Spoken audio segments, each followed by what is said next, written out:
به نام خداوند بخشنده و مهربان. سپاس خدای بزرگ را که انسان را به اندیشیدن و جستجوی حقیقت دعوت کرد و تاریخ را چراغ راه آیندگان قرار داد. سلام و درود بر شما همراهان عزیز. امیدوارم هر کجا که هستید سالم، موفق و سربلند باشید.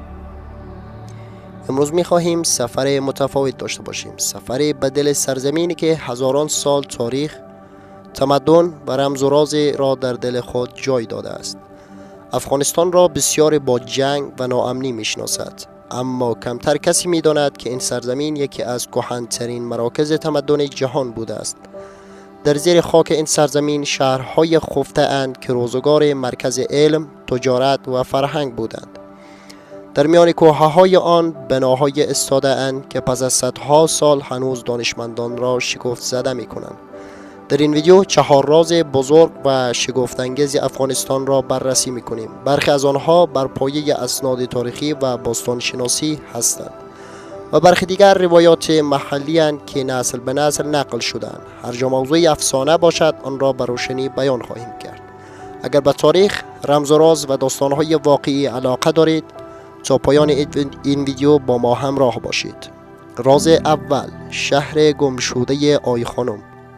در شمال افغانستان در ولایت تخار کنار رود آمو روزگاری شهری با شکوهی وجود داشت که امروز آن را آی خانم می نامند. شاید با خود بگویید چرا نام آن را شهر گمشده گذاشتند؟ زیرا این شهر برای قرنهای طولانی از نگاه مردم پنهان بود. باد و باران و گذر زمان آن را زیر لایه‌های خاک مدفون کرده بود و کسی نمی‌دانست که زیر این خاک یکی از بزرگترین شهرهای دنیای باستان خوابیده است. پس از کاوش‌های باستان شناسی، دیوارهای عظیمی، تالارهای باشکوه، معابد، خانه‌های بزرگ، سکه‌ها، مجسمه‌ها و آثار ارزشمند از دل خاک بیرون آمدند. دانشمندان دریافتند که این شهر محل تلاقی فرهنگ‌های گوناگون بوده است. اما ناگهان چه اتفاقی افتاد؟ چرا شهری با آن عظمت از صفحه تاریخ ناپدید شد؟ برخی پژوهشگران احتمال می‌دهند که حمله اقوام مهاجم باعث نابودی آن شهر شده است. برخی دیگر از تغییر مسیر تجارت یا عوامل طبیعی سخن می‌گوید، اما تاکنون پاسخ قطعی برای این پرسش پیدا نشده است. همین راز آی خانم را به یکی از اسرار آمیزترین محوطه‌های تاریخ تبدیل کرده است. تصور کنید شب هنگام در میان ویرانه‌های این شهر قدم می‌زنید. نسیم آرامی از کنار رود می‌وزد و سکوت همه جا را فرا گرفته است. زیر پاهایتان سنگ‌های قرار دارد که بیش از 2000 سال پیش محل رفت و آمد مردم بودند. چه داستان‌های در دل این سنگ‌ها پنهان مانده است؟ چه کسانی در این تالارها زندگی می‌کردند و چه حادثه باعث شد که همه چیز به یک باره پایان یابد؟ این پرسش‌ها هنوز ذهن تاریخ‌نگاران را به خود مشغول کرده است. راز دوم، منار جام، برجی که زمان را شکست. اکنون به ولایت غور سفر می‌کنیم، جایی که یکی از شگفت‌انگیزترین بناهای تاریخی افغانستان قرار دارد. در میان دره دورافتاده منار جام مانند نگهبانی خاموش ایستاده است. این مناره بیش از 800 سال قدامت دارد، اما با وجود سیل، زلزله و گذر زمان همچنان پابرجاست. وقتی با آجرهای آن نگاه می‌کنید، نوشته‌های زیبای اسلامی و نقش‌های ظریف روی آن دیده می‌شود.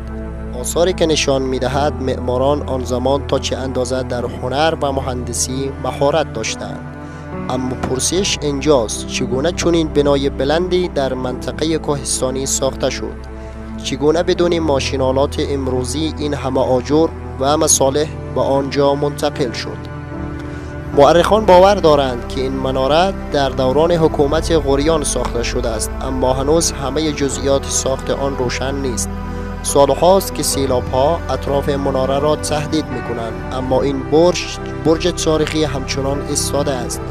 گویا تاریخ می‌خواهد پیام را از گذشته و آینده برساند. راز سوم، غارهای بامیان، شهر در دل کوه. اکنون با بامیان می‌رسیم، سرزمینی که کوههایش رازهای 1000 ساله را در دل خود پنهان کردند. در دل صخره‌های بامیان صدها غار دستکند وجود دارد. این غارها تنها پناهگاهی نبودند، بلکه زمان محل زندگی، عبادت، آموزش و هنر بودند. باستانشناسان هنگام بررسی این غارها نقاشی‌های دیواری بسیاری از قدیم دیدند. اتاق‌های کوچک و راهروهای پیچیده را کشف کردند. برخی از این نقاشی‌ها از قدیمی‌ترین نقاشی‌های رنگ روغن جهان به شمار می‌روند و نشان می‌دهند که این منطقه در گذشته یکی از مراکز مهم فرهنگی بوده است. اما هنوز هم غارها بررسی نشده‌اند. برخی مسیرها فرو ریخته‌اند و برخی بخش‌های دست نخورده باقی مانده‌اند. به همین دلیل پژوهشگران احتمال می‌دهند که در آینده آثار تاریخی ارزشمند دیگری نیز در این مجموعه کشف شود. راز چهارم، گنجینه باختر، طلایی که جهان را شگفت زده کرده. در سال 1978 باستانشناسان در محوطه باستانی طلاتپه یکی از بزرگترین گنجینه‌های باستانی جهان را کشف کرد. بیش از 20,000 قطعه طلا، جواهر، سکه و زیورالات از 6 آرامگاه به دست آمد. این آثار نشان می‌دهد که افغانستان در گذشته یکی از مراکز مهم تمدن و تجارت بوده است.